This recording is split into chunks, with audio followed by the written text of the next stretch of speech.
परिचय। खाना बनाते समय यदि आप करछी को पकाने वाले बर्तन में छोड़ दें, तो जब थोड़ी देर बाद आप इसको छुएंगे तो यह गर्म महसूस होगा। ऐसा क्यों होता है? आप कलछी को गर्म नहीं कर रहे हैं, लेकिन फिर ये गर्म है कैसे? आइए इस पाठ में इसकी पड़ताल करें।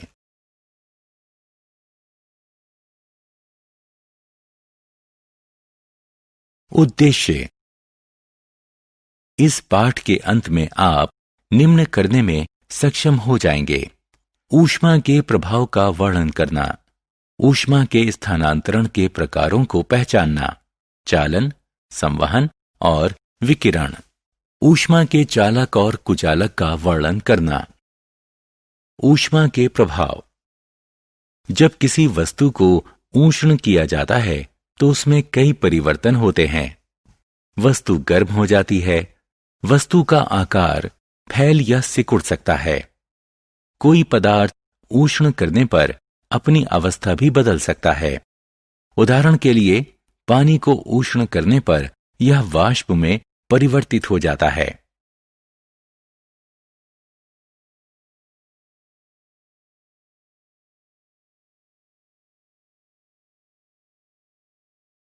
ऊष्मा का प्रभाव। ताप में परिवर्तन। गर्म करने पर हम ताप में परिवर्तन देखते हैं। गर्म करने पर ताप बढ़ जाता है और ठंडा करने पर ताप घट जाता है। प्रकृति में सूर्य की ऊर्जा ताप में परिवर्तन लाती है। दिन गर्म होते हैं जबकि रातें ठंडी होती हैं। गर्मियां उष्ण होती हैं, जाड़ा ठंडा होता है। ऊष्मा का प्रभाव। पदार्थ का प्रसार। पदार्थ ठोस, द्रव और गैस अवस्था में पाया जाता है। ऊष्ण करने पर तीनों प्रकार के पदार्थों का प्रसार होता है। पदार्थ का प्रसार निम्न बातों पर निर्भर करता है: वह ताप जिस पर इसे गर्म किया जा रहा है। इस स्थिति में जब हम प्लेट को गर्म करते हैं तो जितना ज्यादा ताप होगा उतना ज्यादा प्रसार होगा। पदार्थ का प्रसार गर्म किए जा रहे पदार्थ के आकार पर भी निर्भर करता है। प्लेट या गेंद जितनी बड़ी होगी, ताप बढ़ने पर उसका प्रसार उतना ही अधिक होगा। गर्म किए जा रहे पदार्थ की प्रकृति प्रसार में महत्वपूर्ण भूमिका निभाती है। जैसे तांबा ताप बढ़ने पर लोहे से ज्यादा फैलता है। द्रव और गैस तरल होते हैं, ये गर्म करने पर फैलते हैं। गैस में प्रसार ठोस और द्रव की तुलना में बहुत ज्यादा होता है। पदार्थों के प्रसार का उपयोग। आइए दैनिक जीवन में ठोस पदार्थ के तापीय प्रसार के व्यवहारिक उपयोग देखें। बैलगाड़ी के लकड़ी के पहिए पर लोहे का हाल गर्म करके लगाया जाता है। जब धातु ठंडी होती है तो यह लकड़ी के पहिए को मजबूती से जकड़ लेती है।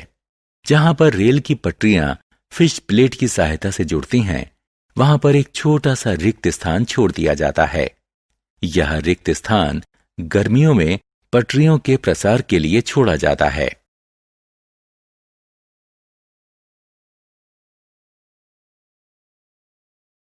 ऊष्मा का प्रभाव। भौतिक परिवर्तन। आइए अब देखें कि ऊष्मा पदार्थ की अवस्था में परिवर्तन कैसे लाती है। ऊष्ण करने पर ठोस द्रव में और द्रव गैस में परिवर्तित हो जाता है। इसके विपरीत ठंडा करने पर गैस उष्णता खोकर द्रव में परिवर्तित हो जाती है और द्रव उष्णता खोकर ठोस में परिवर्तित हो जाता है। वह ताप जिस पर ठोस पदार्थ द्रव अवस्था में परिवर्तित हो जाए उसे उसका गलनांक कहते हैं। बर्फ का गलनांक 0 डिग्री सेल्सियस है। वह ताप जिस पर द्रव उबलने लगता है और गैस में परिवर्तित होने लगता है उसे उसका क्वथनांक कहते हैं। जल का क्वथनांक 100 डिग्री सेल्सियस है। ऊष्मा का स्थानांतरण। आपने शायद ध्यान दिया हो कि जब स्टोव जल रहा होता है तो कमरे की वायु थोड़ी गर्म हो जाती है। यदि इस वायु को एक खुली खिड़की से बाहर आने दिया जाए तो यह धीरे धीरे ठंडी हो जाएगी। खाना बनाने के बर्तन में छोटी करछी गर्म हो जाती है। ये उदाहरण दर्शाते हैं कि उच्च ताप पर वस्तुएं ऊष्मा निर्मुक्त करती हैं और परिणाम स्वरूप उनका ताप गिर जाता है। जब वस्तुएं ऊष्मा प्राप्त कर लेती हैं तो उनका ताप बढ़ जाता है। विभिन्न तापों पर वस्तुओं में परस्पर ऊष्मा का परस्पर विनिमय होता है। ऊष्मा के स्थानांतरण के प्रकार। ऊष्मा का बहाव एक निश्चित दिशा में होता है, यानी ज्यादा ताप वाली वस्तु से कम ताप वाली वस्तु की तरफ होता है। जैसे पानी ऊंचाई से नीचे की तरफ गिरता है। एक स्थान से दूसरे स्थान तक ऊष्मा के स्थानांतरण के 3 प्रकार हैं। ये प्रकार हैं चालन, संवहन और विकिरण।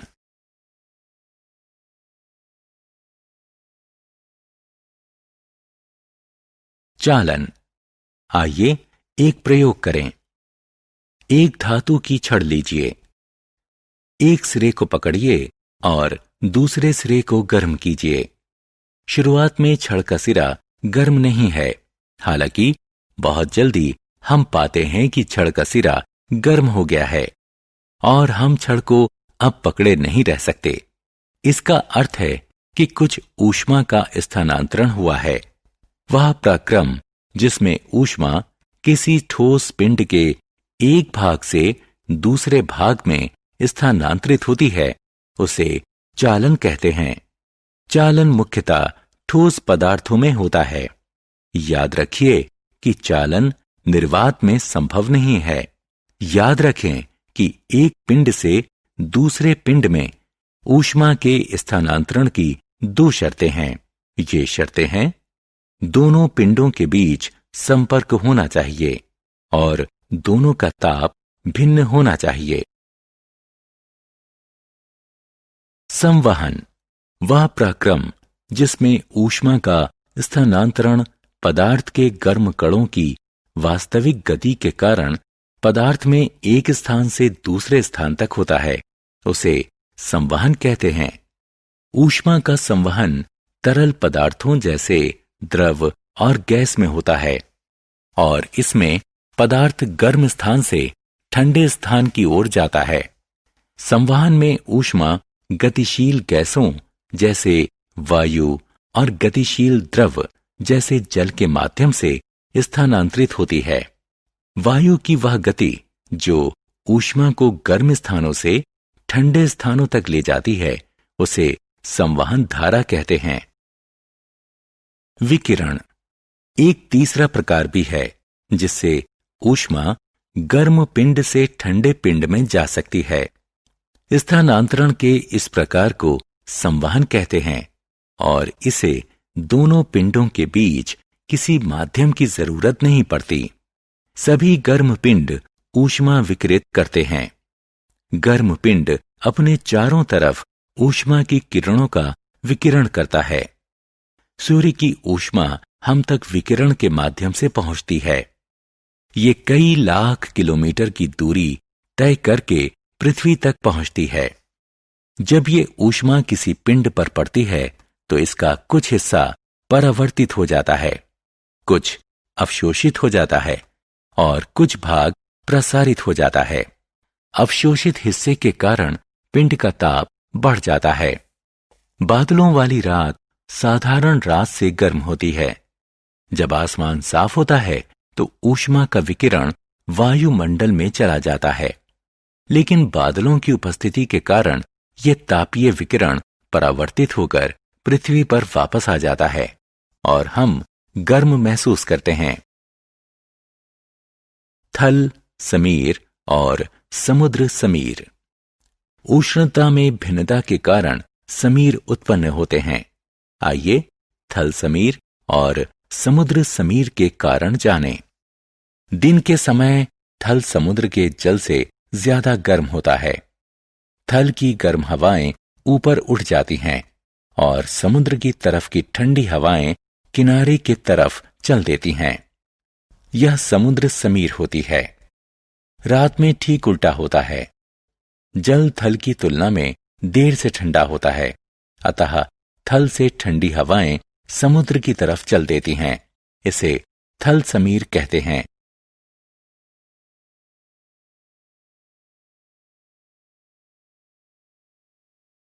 सारांश।